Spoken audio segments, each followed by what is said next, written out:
अस्सलामुअलैकुम। तो आज का जो हमारा टॉपिक है वो है कंडीशनल प्रोबेबिलिटी।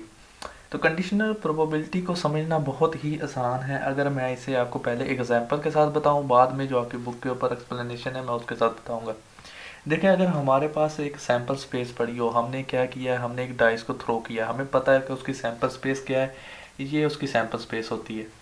अब आपको क्या है, वो डाइस थ्रो करने से पहले आपको अगर ये बता दिया जाए, पहले अगर आपको वो कहता है कि हमने प्रोबेबिलिटी फाइंड करनी है 6 आने की, डाइस थ्रो की है, 6 आने की प्रोबेबिलिटी हमने फाइंड करनी है। अब आपने डाइस थ्रो की, किसी बंदे ने आपको, आपने नहीं देखा लेकिन आपको उसने बता दिया कि भाई जो डाई के ऊपर नंबर आया है ना, ठीक है, वो एक इवन नंबर है। ठीक है, हमें ये किसी ने बता दिया कि जो डाई के ऊपर नंबर आया है ना, वो एक इवन नंबर है। अब आपको क्या पता चल गया? क्या आपको इतना नहीं पता चल गया कि इवन नंबर है, इसका मतलब क्या है कि ये जो 3 नंबर है ये तो हो ही नहीं ना सकते। ठीक है, ये आपको पता चल गया कि ये 3 नंबर तो हो ही नहीं सकते।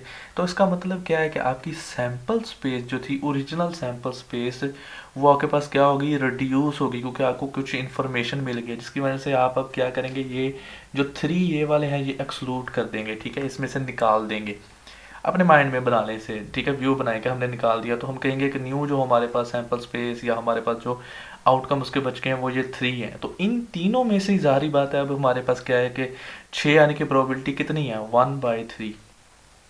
तो ये हमारे पास, जब हमारे पास जो ओरिजिनल सैंपल स्पेस रिड्यूस हो जाती है हमारे पास इंफॉर्मेशन की वजह से, ये हमारे पास जो होती है इसे हम कहते हैं कंडीशनल प्रोबेबिलिटी।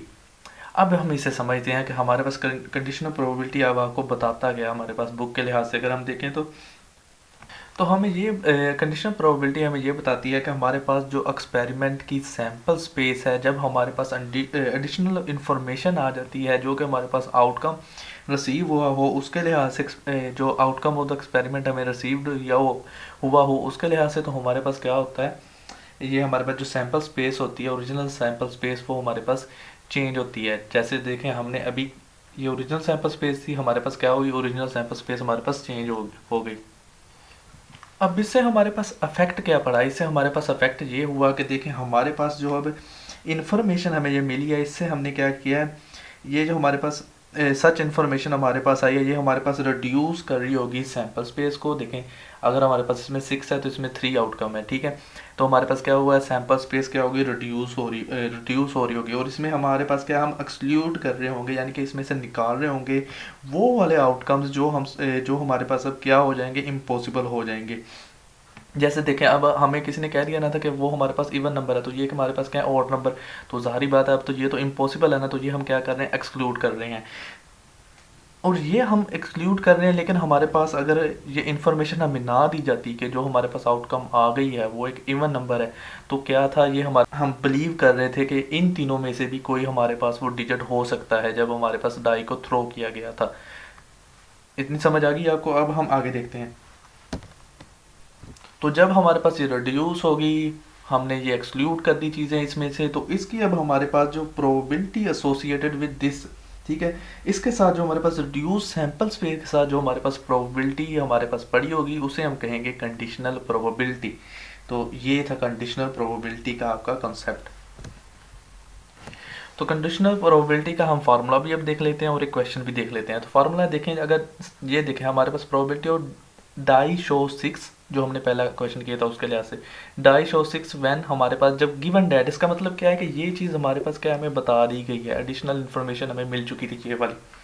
ठीक है, कि die shows even number, die ने इवन नंबर शो किया है, ये गिवन में है हमारे पास, जो हमारे पास ये ऐसे गिवन के बाद में हमारे पास दी गई है, ये हमारे पास इन्फॉर्मेशन दे दी गई होगी हमें। तो जब आपको कहा जाए कि probability of A given B आपने निकालना है, तो उसका फार्मूला क्या होगा, probability of A intersection B, probability of B. और जब आपको कहा जाएगा प्रोबेबिलिटी, यानी कि जो हमारे पास गिवन के बाद में लिखा होगा वो हमारे पास बटे में आ जाएगा, और इन दोनों को क्या होगा, इंटरसेक्शन। ये देखें, बटे में इन दोनों का इंटरसेक्शन। अब जो भी हमारे पास ये आंसर निकल के आएगा ना, ये इसका आंसर हो या इसका आंसर हो, तो उसका जो आंसर होगा वो 0 और 1 के अंदर लाई कर रहा होगा। और जैसे कि आपको पता है कि 0 क्या है, एक इम्पॉसिबल इवेंट है, और ये हमारे पास क्या होता है, ये हमारे पास श्योर इवेंट होता है। ये दोनों ही हमारे पास अक्कर नहीं हो रहे होते। अच्छा, अब ये इसकी जो एक और हमारे पास कंडीशन है, इसे समझने से पहले हम क्या करेंगे, हम इसकी और एग्जाम्पल कर लेते हैं। अब अगर हमारे पास जो एग्जांपल है वो ये क्या, एग्जांपल हमारे पास ये है कि 2 कॉइन को हमने टॉस किया, तो हमें पता है कि उसकी क्या सैंपल स्पेस ये है, हमने बना दी, ठीक है। अब वो कहता है कि कंडीशनल प्रोबेबिलिटी फाइंड करके दें जब हमारे पास 2 हेड रिजल्ट आए हमारा। प्रोबेबिलिटी हमने किसकी फाइंड करके देनी है, 2 हेड आने की। Given that there is at least 1 head, यानी कि हमें 2 कॉइन टॉस किया और उसने पहले ही हमें एडिशनल इन्फॉर्मेशन क्या मिल गया कि 1 हेड आ चुका है, 2 हेड आने की प्रोबेबिलिटी हमें बताएं, एग्जैक्टली 2 हेड आने की, ठीक है। अब देखें, अब हमारे पास क्या है कि ये, अब हमने देखें, अब अगर कहें ना कि हमारे पास जो ए है वो क्या है, हमारे पास 2, यानी कि हमारे पास ए जो हमारे पास वो इवेंट होगा जो रिप्रेजेंट कर रहा होगा 2 हेड अपीयर को, तो बी हमारे पास यहाँ पर क्या होगा, ये वो एडिशनल इन्फॉर्मेशन है जो हमें मिल चुकी है कि एक हेड आ चुका है, ठीक है। अब हम देखते हैं इस लिहाज से, अगर मैं ए इवेंट, इसमें हमारे पास देखें 2 हेड आने वाला, ये क्या है, इसका एक ही आउटकम था। बी जिसमें एक हेड आ चुका है, ये देखें एक हेड वाले कितने, ये 3 आउटकम है। अब हमारे पास ये क्या है, हमें ये वाली चीज़ चाहिए थी, ए इंटरसेक्शन बी, तो इसमें हमारे पास क्या है, ये वाली चीज़, सिर्फ ये कॉमन है हमारे पास, ठीक है, एक आउटकम। अब प्रोबेबिलिटी ऑफ ए यानी कि हमारे पास क्या है, 2 हेड आने की प्रोबेबिलिटी 1/4, ये कंडीशनल नहीं है, ये सिर्फ ये है कि प्रोबेबिलिटी ऑफ ए है, ठीक है। अब हमारे पास क्या है, प्रोबेबिलिटी ऑफ बी, तो वो क्या है 3/2। अब हमारे पास क्या है, probability of A intersection B, तो ये हमारे पास क्या है 1/4। अब हमारे पास देखें, अब यहाँ पर देखें प्रोबेबिलिटी ऑफ ए यानी कि 2 हेड आने की प्रोबेबिलिटी गिवन डैट एक हेड आ चुका है। अब देखें इसकी प्रोबेबिलिटी हमारे पास क्या होगी, ये आप सॉल्व करेंगे तो 1/3, ठीक है। सैंपल स्पेस हमारे पास क्या है, अगर हम वैसे सैंपल स्पेस रिड्यूस करने के लिए हाथ से देखते तो हमारे पास ये देखें ये रिड्यूस हो गया, तो हमें पता चल जाना था जो न्यू सैंपल स्पेस आनी थी उसके साथ। अच्छा, अब यहाँ से आपको ये चीज़ पता चल जाएगी, यहाँ पर वो कह रहा है अगर प्रोबेबिलिटी ऑफ आपकी सैंपल स्पेस डिवाइडेड बाय अगर हमारे पास जो इवेंट पड़ा है उसके साथ लें तो क्या आता है, 1 आता है। कैसे, इसकी प्रोबेबिलिटी हमारे पास कितनी है, यहाँ पर देखें ज़रा, पहले अगर हम इसे सॉल्व करते तो हमारे पास फार्मूला क्या होना था, अगर इस लिहाज से आप इसे फार्मूले को ओपन करते, probability of S sample space, उसके बाद में हमारे पास इंटरसेक्शन उसका क्या लें, बी के साथ, ठीक है। तो अब इंटरसेक्शन के दरमियान कॉमन पॉइंट कौन सा, वही कॉमन पॉइंट होंगे ना, यही 3 जो बी के अंदर मौजूद हैं, यही कॉमन पॉइंट होंगे इसके जो बी के अंदर मौजूद हैं, ठीक है। तो इसकी प्रोबेबिलिटी कितनी होगी, इसकी प्रोबेबिलिटी